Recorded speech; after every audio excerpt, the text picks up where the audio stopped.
Y'all know what's going on. It's time for another episode of Doing Time with Joe. I'm your host, Joe Bacon. Welcome to the show, y'all. I woke up to a sound that didn't belong to morning.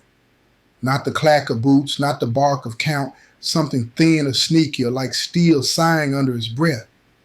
In here, sounds don't just visit, they move in.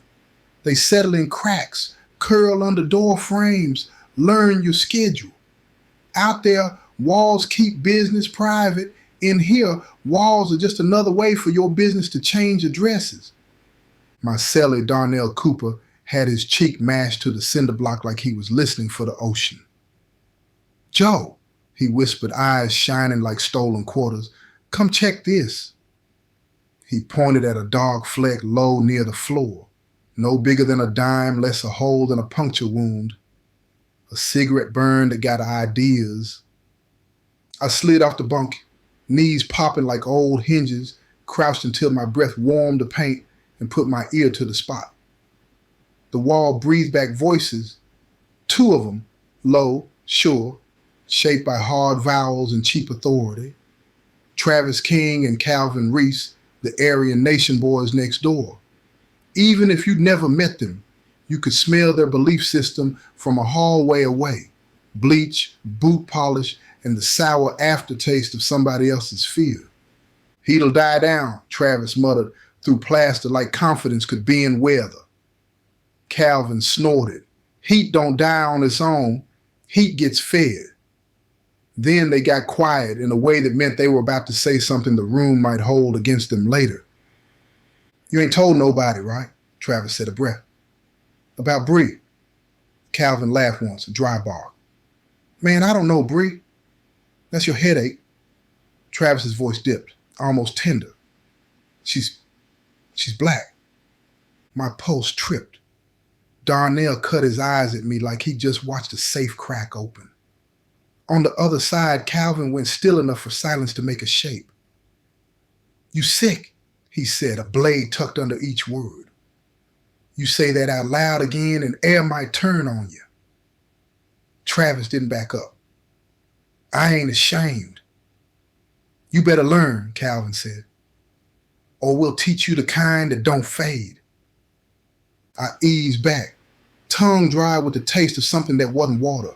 In here, secrets are currency. Some you spend, some spend you. Darnell grinned like he'd been waiting his whole life for a fuse. "You hear that?" he whispered. That's leverage humming." I shook my head. "That's hornets practicing." He tapped the wall gentle like a man petting a gun. "Same sound, different fun." The thing about Darnell, you gotta know his hunger to understand his math. He'd grown up with cabinets that loved the echo of empty. Learned early that being last in line made you memorize plates. Inside, he translated that into an art. Make small things loud, make loud things useful. If information was a hustle, he could bag it up and sell it in flavors. For 3 days, we let the wall talk. We learned the rhythm of their whispers. Travis had a way of saying her name like he was sneaking a prayer past a guard. Bree. A laundry shift, a laugh that jumped too high before it landed perfume on envelopes he hid in a Bible he didn't read. Calvin called him weak, blind, done. Travis said he didn't care. He said the world had rules and love didn't. I could tell he believed it. Belief is a lamp. Sometimes it just lights your features for the people holding stones. "Leave it," I told Darnell the fourth night. "We heard a storm. We don't gotta chase lightning." He smirked without humor. "Storms don't scare me. Boredom does." He leaned back against his locker, eyes measuring favors he hadn't asked for yet. We let it slip, strategic-like. Not from us, from somebody who makes rumors pretty. We stepped back and let the math add itself. "Math add bodies," I said. "You know that." He shrugged. "Everything do." He put the first drop in the water at Chow, a place built for accidental audiences. Sat near Tyrone Briggs, the compound's unofficial antenna. Tyrone's talent? He could hold a secret without touching it. Funny scene, Darnell said, casual, peeling his cornbread. Heard one of them skinheads sweet on a black woman. Folks say it ain't fiction.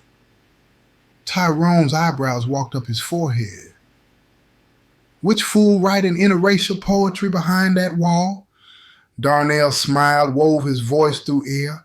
Not my story to tell, but if the shoe fits, it's probably polished. By lights out, the rumor had ankles. By breakfast, it had knees. By lunch, it had a chest and a name, Travis King. Men stared longer. Conversations closed like store gates when he walked by. Calvin's jaw learned a new angle, the one men wear when they plan to call a meeting after midnight.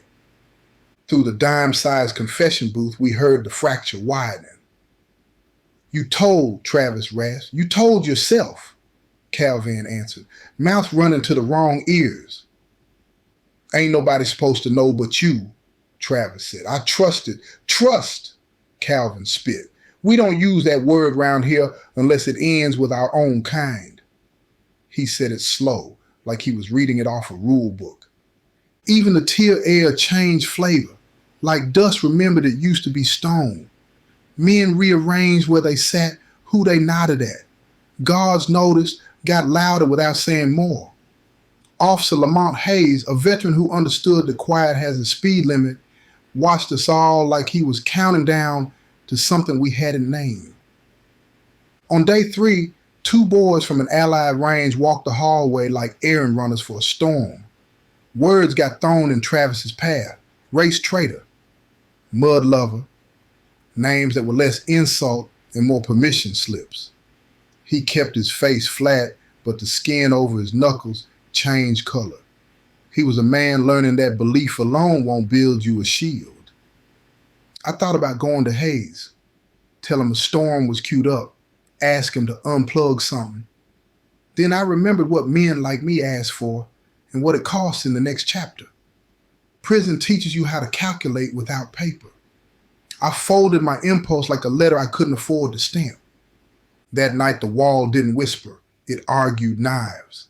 Metal hit metal, a cot screamed across concrete, breath got weaponized. She loves me, Travis shouted, voice torn open. You can't tell me what my heart's allowed.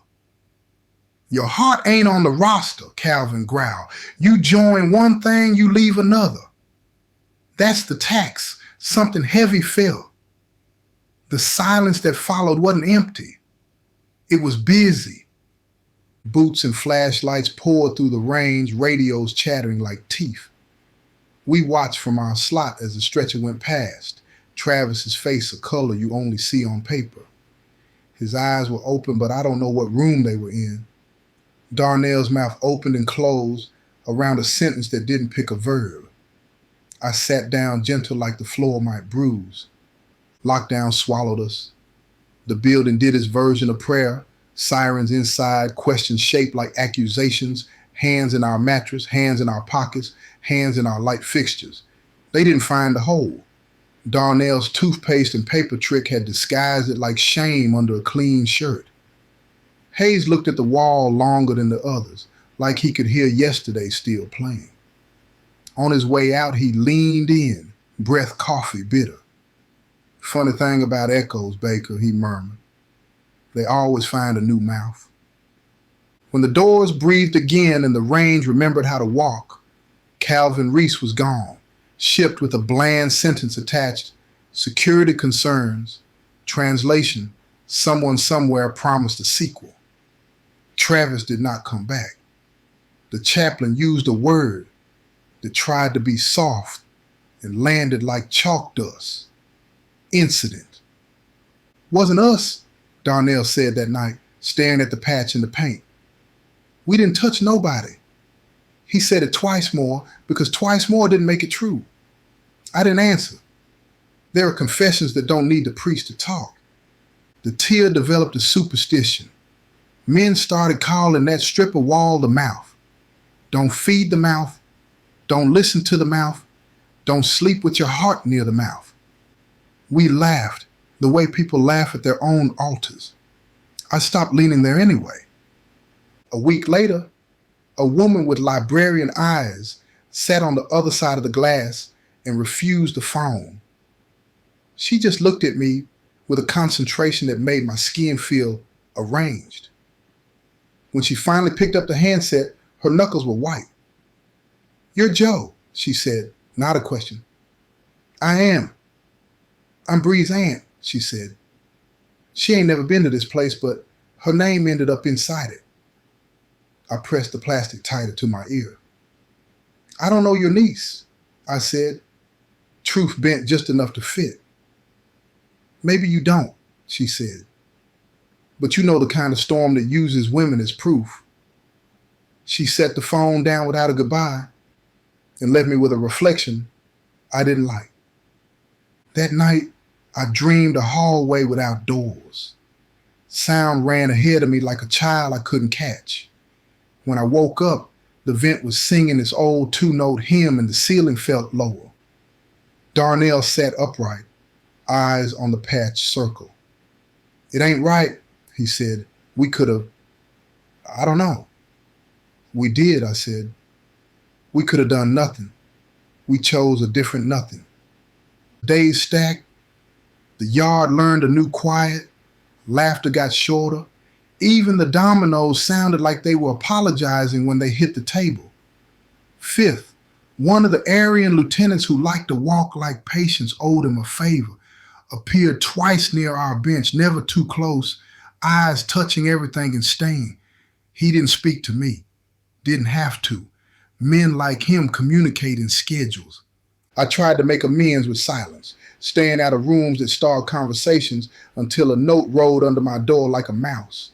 Block letters, pencil, neat as an invoice, "You always listening," no signature because guilt rarely autographs. I tore it into squares and flushed each one like I was paying with coins. Water forgives for a living. That don't make it a priest. There's a habit you pick up in here when the story won't let go. You sit in chapel without praying. Let the wood hold you up. Let the quiet rub your eyes from the inside. The chaplain, an old head with a cough that sounded like a folding chair, sat beside me and didn't do the sermon thing. He said, "Some truths are knives. Sometimes the only way to hold them is to keep the blade pointed at yourself." "That's supposed to help?" I asked. "Only if you stop throwing it," he said and smiled a tired smile. Back on the unit, Officer Hayes caught me at the bars. "You ain't stupid, Baker," he said. "Don't start pretending you are. It makes my job feel like charity." "I ain't pretending nothing," I said. He tilted his head at the patch spot.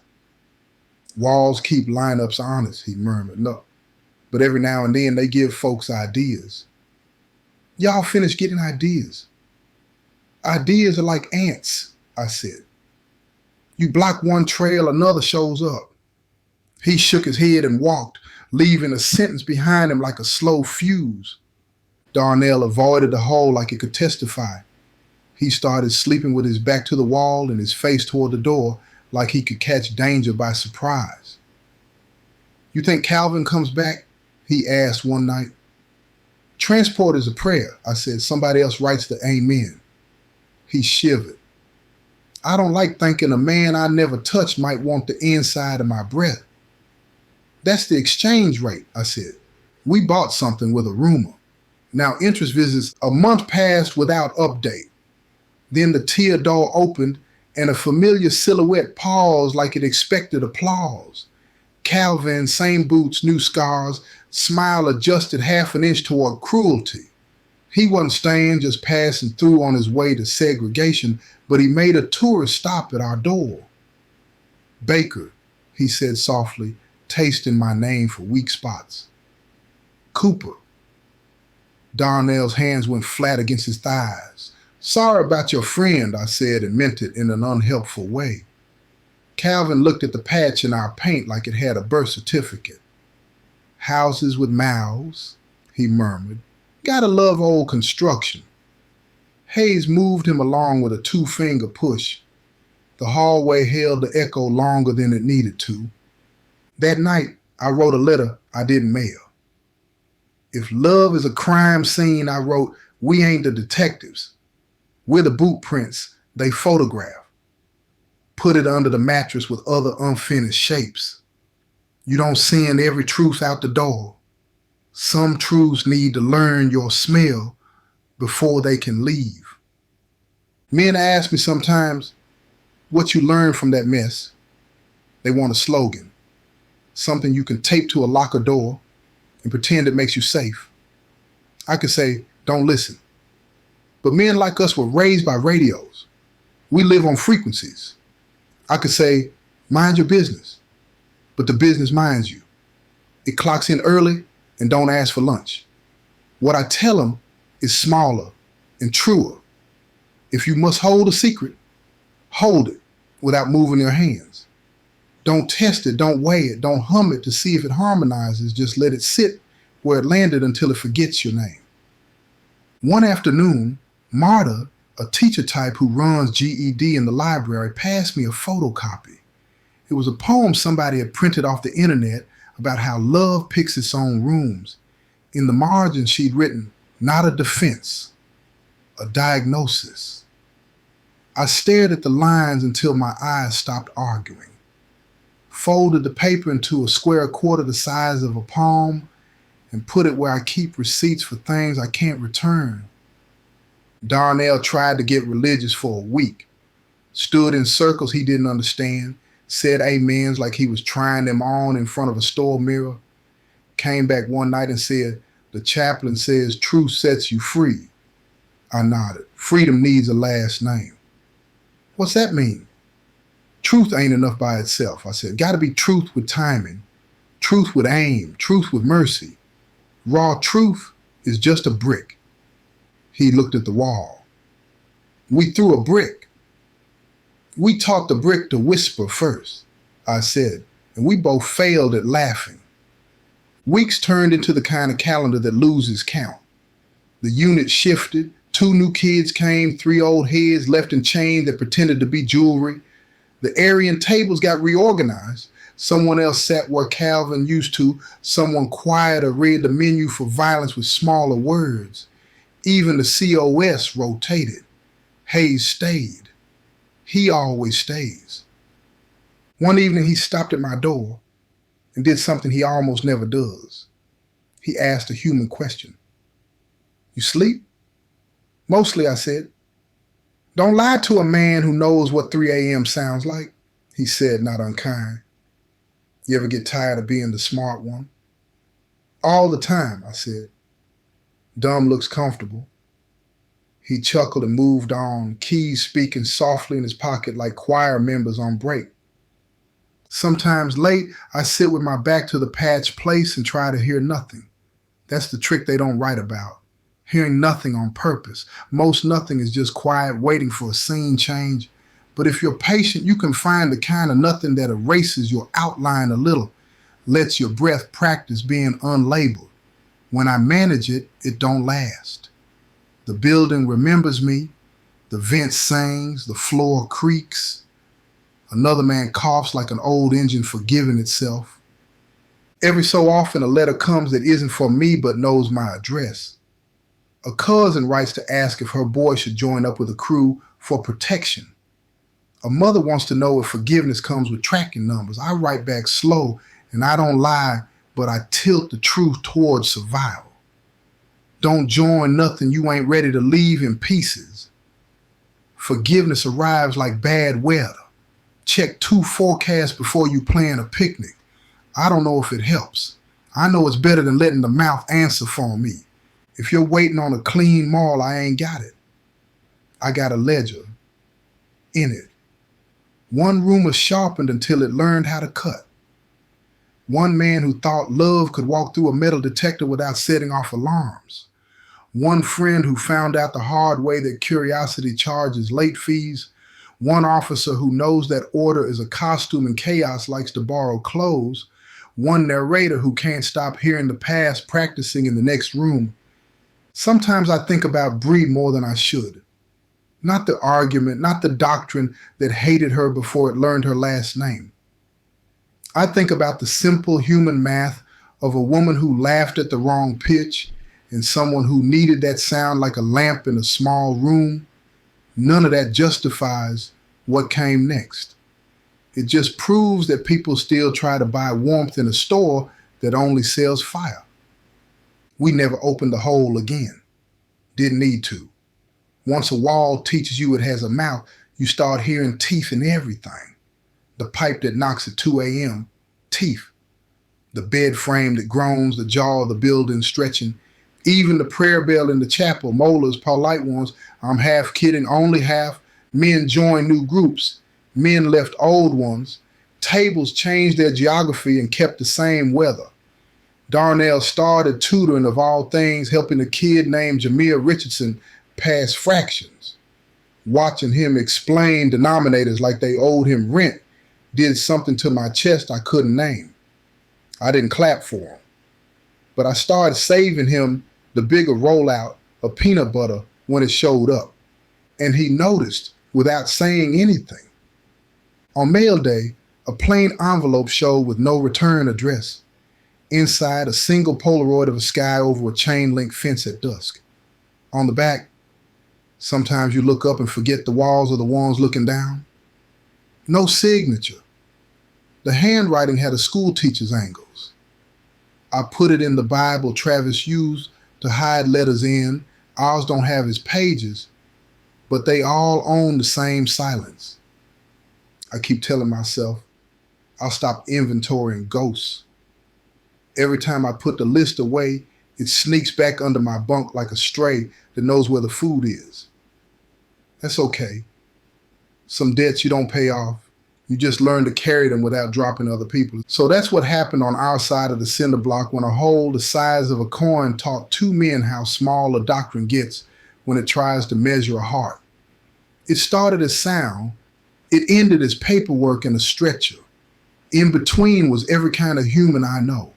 Hungry, scared, sure, sorry, and pretending not to be any of those in front of the mirror.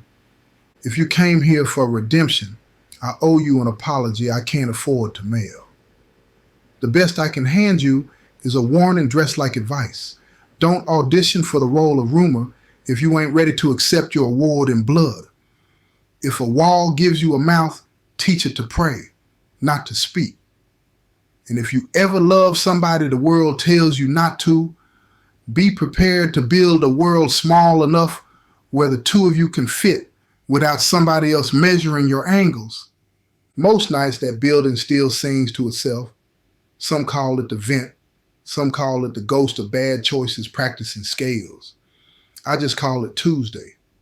I lie flat, breathe steady, and try not to teach the noise my name.